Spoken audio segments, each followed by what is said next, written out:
राधे राधे। हरे कृष्णा। आप सभी का मेरे हरे कृष्णा चैनल में स्वागत है। तो आज की इस वीडियो में हम आपको सफला एकादशी व्रत कथा सुनाएंगे।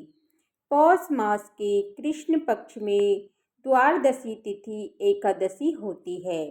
उसकी विधि लोकहित के लिए मैं तुमसे ये कथा कहती हूँ।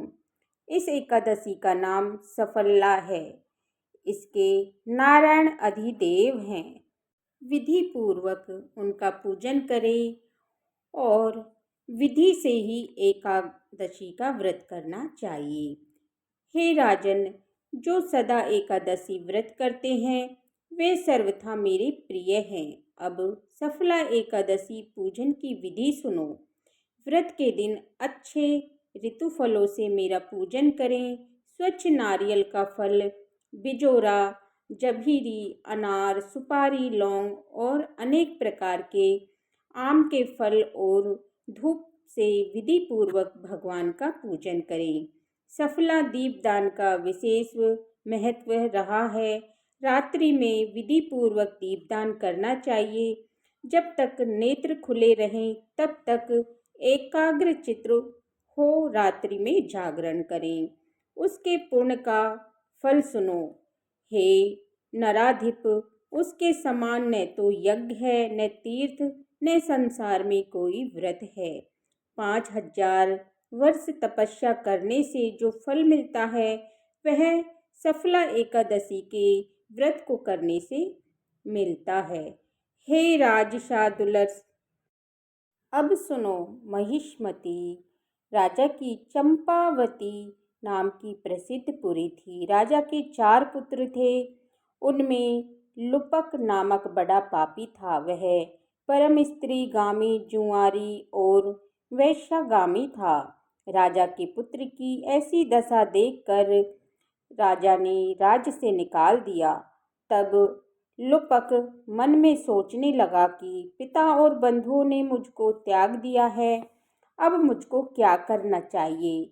इस पर चिंता करते हुए उसने विचार किया कि मैं दिन में वन में चला जाऊंगा, फिर रात को वन से आकर पुरी में रहूंगा। यह विचार करके वह नगर को छोड़कर सघन वन में चला गया। नित्य जीव हिंसा और चोरी करता था।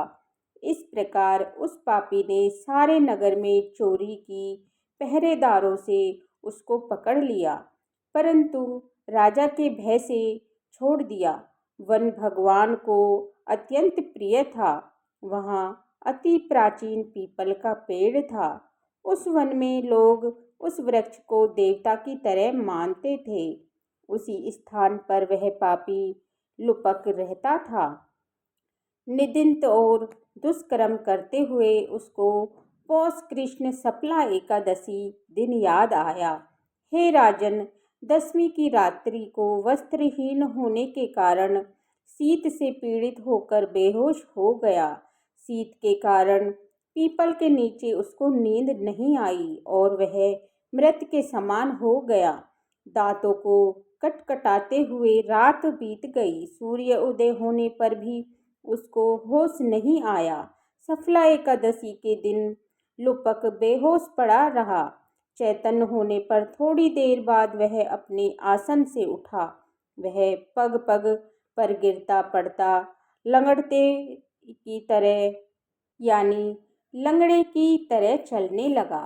वह भूख प्यास से पीड़ित होकर वन में गया। उस दुष्ट लुपक को जीव हिंसा की जो शक्ति नहीं रही। जो फल भूमि पर पड़े हुए थे उनको वह उठा लाया। जब वह वहां आया सूर्य अस्त हो गया। हे तात, अब क्या होगा, ऐसा कहकर दुखी होकर विलाप करने लगा। वह सब फल पेड़ के नीचे रख दिए। रात में उसको नींद नहीं आई, इससे उसका जागरण हो गया। मधुसूदन भगवान ने उन फलों का पूजन और सफला एकादशी का व्रत स्वीकार कर लिया। इस प्रकार से लुपक ने अकस्मात व्रत कर लिया। इस व्रत के प्रभाव से उसको निष्कंटक राज्य मिल गया। सूर्य के उदय होने पर एक दिव्य घोड़ा आया। दिव्य वस्तुओं से युक्त वह घोड़ा लुपक के पास खड़ा हो गया। उसी समय आकाशवाणी हुई, हे राजपुत्र, वासुदेव की कृपा से और सफला के प्रभाव से अपने निष्कंटक राज्य को ग्रहण करो। पिता के पास जाकर निष्कंटक राज्य का उपयोग करो। बहुत अच्छा कहकर उसने स्वीकार कर लिया और वह दिव्य रूप हो गया। कृष्ण भगवान में परम भक्ति हो गई। सुंदर आभूषणों को धारण करके पिता को नमस्कार करके घर में रहने लगा। उस वैष्णव पुत्र को पिता ने निष्कंटक राज्य दे दिया। उसने बहुत वर्षों तक राज्य किया और एकादशी दिन वह भगवान की भक्ति में लीन रहने लगा। वृद्धावस्था प्राप्त होने पर पुत्र को राजगद्दी देकर मन को स्थिर करके विष्णु की भक्ति में तत्पर होकर वन को चला गया।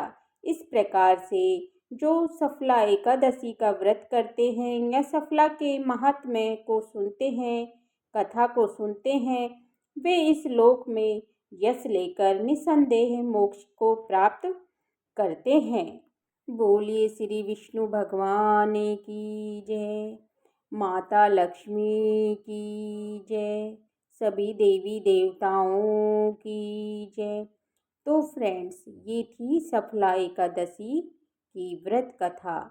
अगर आपको ये व्रत कथा की वीडियो अच्छी लगी हो तो मेरे वीडियो को लाइक करें, शेयर करें और सब्सक्राइब करें और बेल आइकन बटन को प्रेस करें, जिससे कि आने वाली वीडियो का नोटिफिकेशन आपको समय पर मिल जाए। देखने के लिए बहुत बहुत धन्यवाद। सभी को राधे राधे। जय श्री कृष्ण। ओम नमो नारायण भगवते वासुदेवाय नमः।